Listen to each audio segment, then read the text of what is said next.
लड़े झगड़े भिड़े काटे कटे शमशीर हो जाएं।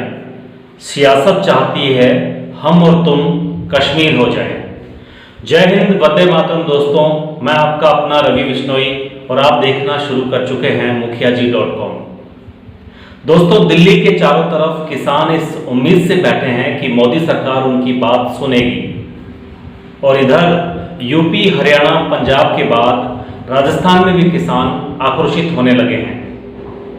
दूसरी तरफ कान में तेल डालकर सोई केंद्र की मोदी सरकार न तो किसानों को यह समझाने में कामयाब हो पाई है कि इन कृषि कानूनों में अच्छा क्या है और न ही धरने पर बैठे लाखों किसानों से वार्ता करके उनकी घर वापसी करवा पाई है।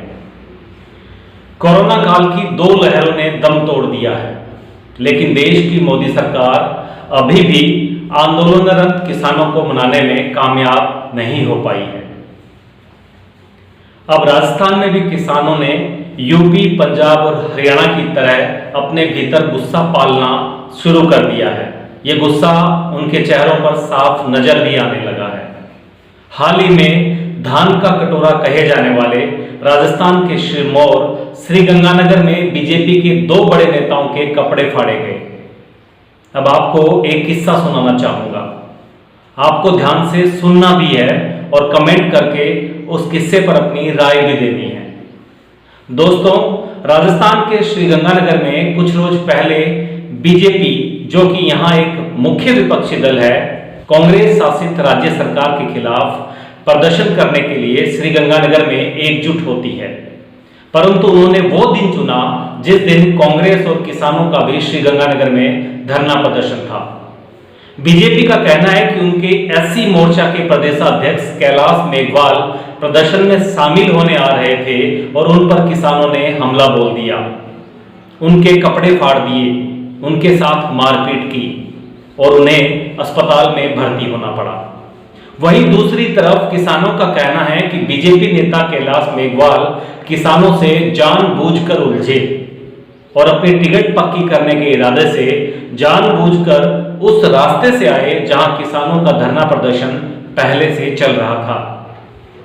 अब विवाद वहीं से खड़ा हुआ और बीजेपी ने अंततः कई बैठकों के बाद एक प्रेस वार्ता का आयोजन किया। पत्रकारों से बीजेपी नेता बोले कि उनके एससी मोर्चा के प्रदेशाध्यक्ष कैलाश मेघवाल को जानबूझकर टारगेट किया गया। यहां इन शब्दों को दोबारा सुनिए। जी हां, जानबूझकर टारगेट किया गया। वहीं उसके बाद किसानों ने भी अपनी बात कहने के लिए प्रेस वार्ता का आयोजन किया। किसानों का कहना था कि उन्होंने 9 अगस्त के अपने कार्यक्रम मोदी गद्दी छोड़ो को लेकर प्रेस वार्ता बुलाई है, पर अब पत्रकार वहां बैठे थे तो उन्होंने सवाल पूछ लिया कि आपने हमला क्यों किया और हमला लोकतंत्र में कितना जायज है। तो किसान नेता बोले, हमला किया नहीं गया, बल्कि कुछ किसानों को उकसाया गया था। इसे गौर से दोबारा सुनना। किसानों का कहना था कुछ किसानों को उकसाया गया था। अब आगे की कहानी सुनिए एक बार फिर।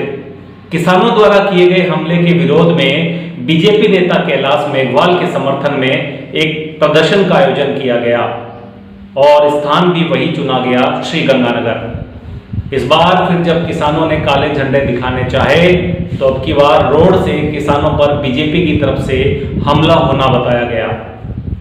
अब सवाल यह भी खड़ा होता है कि प्रदेश के इतने संजीदा नेता, जिनको भाजपा ने एससी मोर्चा के प्रदेशाध्यक्ष की जिम्मेवारी सौंपी है, वो स्टेज पर किसानों को देख लेने की बातें करते हुए नजर आते हैं।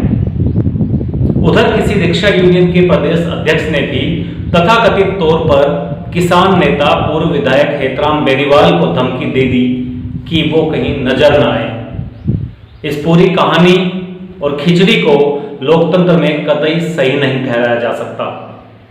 8 माह के लंबे आंदोलन के बाद किसानों का आक्रोशित होना जायज भी है और नहीं भी, लेकिन राजस्थान बीजेपी पार्टी को ये रिपोर्ट केंद्र में बैठे अपने आकाओं को भी देनी चाहिए कि उनका घरों से बाहर निकलना मुश्किल हो रहा है। कम से कम इन कानूनों पर चर्चा तो शुरू करें या इन कानूनों को लेकर कोई हल निकालें, क्योंकि आंदोलन की आड़ में अब धर्म जाति का राग अलापते नेताओं से आपसी भाईचारे को खतरा नजर आने लगा है। दोस्तों, आप कमेंट बॉक्स में अपनी राय जरूर दें कि क्या देश भर में ये सब ठीक चल रहा है? क्या मोदी सरकार को किसानों के मामलों में पुनः सोचने की जरूरत नहीं है, या किसानों की मांगे जायज नहीं है? क्या ये किसान इसी तरह से देश की राजधानी के बाद अब राज्य की राजधानी को घेरते रहेंगे? अपनी राय कमेंट बॉक्स में जरूर दें। जय हिंद, जय भारत।